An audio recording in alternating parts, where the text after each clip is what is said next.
I have stood here in front of you on this very stage speaking about the fastest emerging segment of our population. I have preached to you about the evolution of the role women are playing in wildlife hunting, wildlife management, and more importantly, wildlife conservation. Our industry has embraced this movement and continues to celebrate women in the outdoors.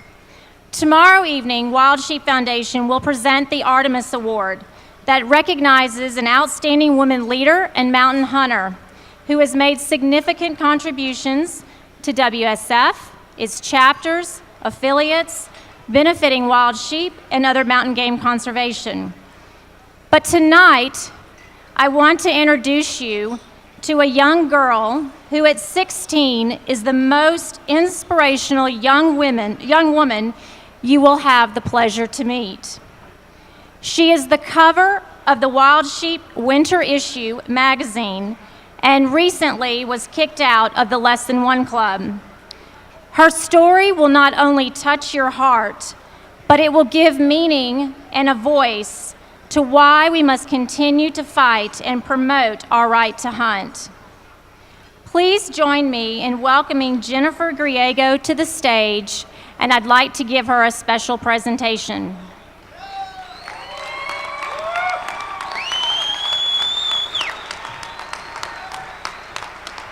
Jennifer, on behalf of the Wild Sheep Foundation, the Board of Directors, our membership, we are so proud of you, and we wanted to present you with the cover of this winter issue.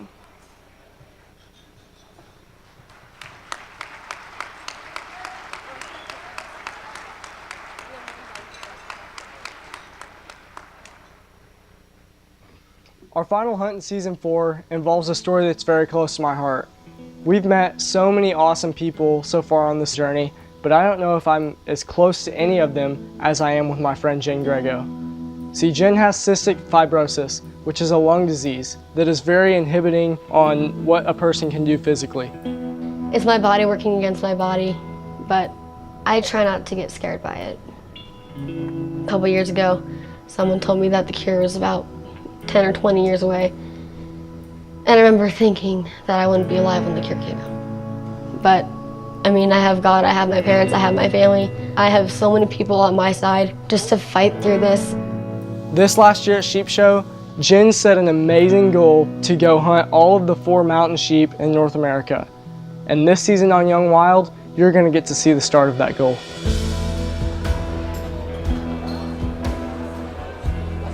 We were at the Wild Sheep meeting in January, and one of the Wounded Warriors, Kirsty, was on stage, and they were auctioning off a bison skull that Kirsty had harvested. There were a lot of people crying. It was a very emotional thing. And Jennifer started crying, which was very unusual for her. She rarely gets emotional.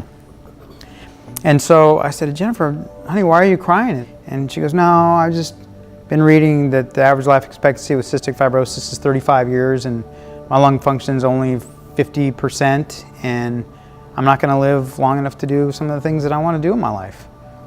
That's a very difficult thing to hear as a parent. It was emotional for us. And Jim and Lincoln happened to be sitting at our table, and so Jim came over and said, why is Jennifer upset? And I told him, I said, I think she wants to hunt sheep. Jen's dad asked me if I thought Lincoln would be interested in helping get her North American sheep. Is that something you'd be interested in helping her with? I would love to do that, yeah.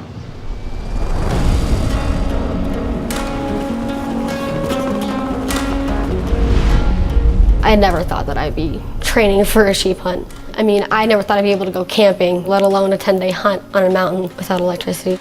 I told her, look, this is up to you, but if it is your desire to do that, I'll back you on it, but it has to be for you. It can't be for me or your mom or anybody else. It has to be something you drive yourself for. I did this for myself, so that I can prove to myself that I can do whatever I put my mind to, and if I work hard for it, I can do it.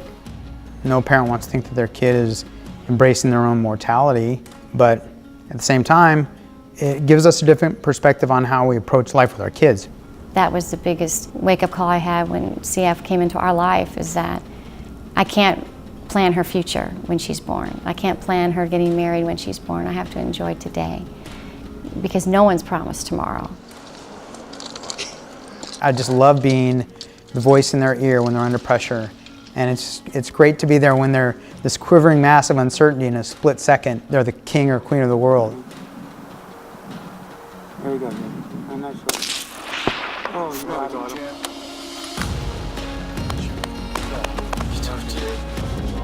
That is a stud of a ramp. I feel you shaking. Yeah, you're shaking, Bob.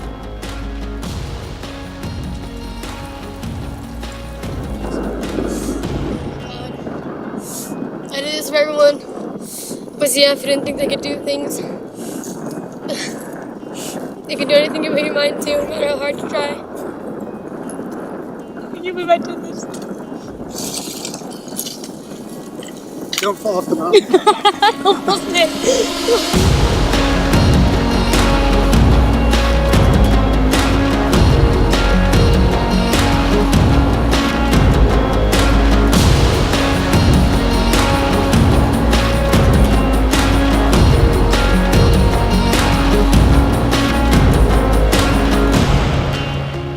I think God gave it to me for a reason, because it makes me who I am.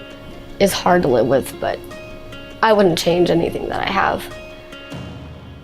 Thank you so much. So I'm Jennifer Griego. I'm 16 years old. I was diagnosed with cystic fibrosis when I was 8 days old. I had an obstruction in my intestines, which caused me to have surgery, and that's what led to my diagnosis. Cystic fibrosis is primarily a lung disease, but it also affects other organs in my body. This disease causes me to produce more mucus, so in my lungs it makes it harder for me to breathe and it damages my lungs. In the other organs in my body, it can lead to obstructions and I have to take medications to make up for what my body can't produce because of the mucus. The mucus in my lungs also makes it very easy for my lungs to grow bacteria. A year and a half ago, I was growing a mycobacteria in my lungs, which was causing my lung function to drop. My doctors decided to hit it hard with IV antibiotics to have the best chance of killing it. I had to have 6 months of IV antibiotics through a surgically implanted chest tube. I had to change my regimen a couple times throughout the 6 months because I was having some side effects from the medications.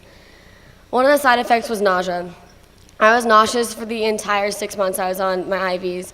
I lost 10 pounds in 2 weeks, and I was throwing up every day, multiple times a day for a month. This time last year, I had just finished my IVs, and I was just starting to feel better and gain my weight back. A couple weeks before that, I looked up the average lifespan of a cystic fibrosis person, and it was 37 years old. Growing up with this disease, I always knew my life was being shortened. But when I had that solid number in my head, it scared me like it would anybody else. I kind of shoved that to the back of my mind, and I tried not to think about it. Hearing Kirstie Ennis' speech last year at the Sheep Show is when it really hit me that I wasn't going to be able to live long enough to do some things that I want to do in my life. That realization just made me so emotional, and I started to cry. My dad and my mom, later that night, we were talking about it, and that's when I decided to go for my 4 North American sheep. I chose sheep hunting because for my entire life I told myself I would never be able to do it. I saw my parents train for their hunts, and I saw what it took to go on these hunts. And I also knew there was no electricity for me to do my treatments. That was just the reason I told myself I would never be able to do it. But I decided that I was going to go for it anyway. I began training with my lung function at 54%. I started hiking the mountains around my house in Phoenix. They were just the small mountains, but even that was immensely challenging. I was constantly coughing, and I couldn't catch my breath. I was coughing to the point where I would almost throw up. A couple months into training, I got out of school, and my dad and I went to go hike the mountains up north where we have a cabin. I was hiking in higher elevations. I was also dry firing my gun and practicing at around 400 yards. By the time I was ready to go on my hunt, I could hike prolonged hikes at 11,000 feet elevation with minimal coughing, and my lung function was at 63%. It was very important that my body was in shape, but it was also important that I had everything on the mountain I could need for my treatments. My daily regimen is taking 30 to 40 pills a day. I do 8 nebulized treatments a day, 2 to 3 vibrating treatments a day, and I'm fed through tube feeding at night while I sleep. Pretty much all of my treatments require electricity, so going on the mountain without electricity was a struggle. I had to talk to my doctors, and we determined that my lungs were in good enough condition for me to go on the mountain, and we figured out what I could do in place of my treatments. It seemed like all of a sudden I was in Northwest Territories going on my doll hunt. The process from leaving base camp, going to spike camp, was very scary because I look like I'm moving in pretty much everywhere I go because I have like 2 to 3 suitcases of medications that I need. So I had this giant suitcase that I had to convert into 1 duffel bag to go on the mountain. And trying to think of everything I can need on the mountain was just a scary thought. And I was also leaving my vest machine, which I had never gone a day without in my life until that point. The thought of going on that mountain without everything I'd had, such close anything I needed, and access to my doctors, was just scary. And everything until that moment felt surreal. Everything until the point where I held my doll sheep in my hands was just such a surreal experience. And when I was holding my doll sheep is when it really hit me that CF doesn't define who I am anymore. For 15 years, I let it control what I thought I could and couldn't do. But ever since that July, I have gotten out on those mountains, and I've got a Rocky Mountain Bighorn in North Dakota and a desert sheep in New Mexico.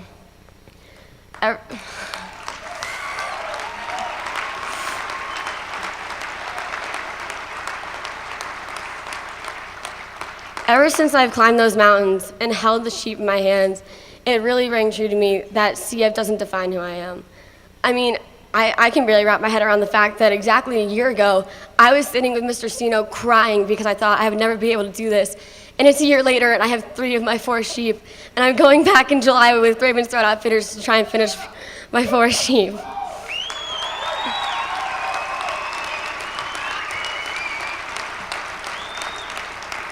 I never thought I'd be able to say that, and there are so many people who have helped me get to this point.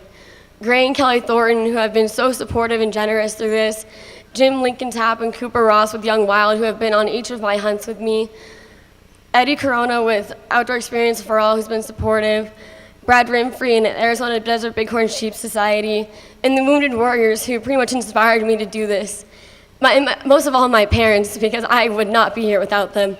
My dad, who was side by side with me on those mountains through the bad times and through the great times. My mom, who was sitting at home waiting for the call, hopefully not a bad one, and helped me get all my medications I could need packed and ready for the mountain. And my brothers, who have been there challenging me, running up the mountain, so I had to chase after them. I have been so in awe of the people who have reached out to me and supported me throughout this experience. And I learned so much about myself, and I just saw this amazing support from everybody because I could never have done this alone. And I'm so, so thankful for everyone who's helped me out.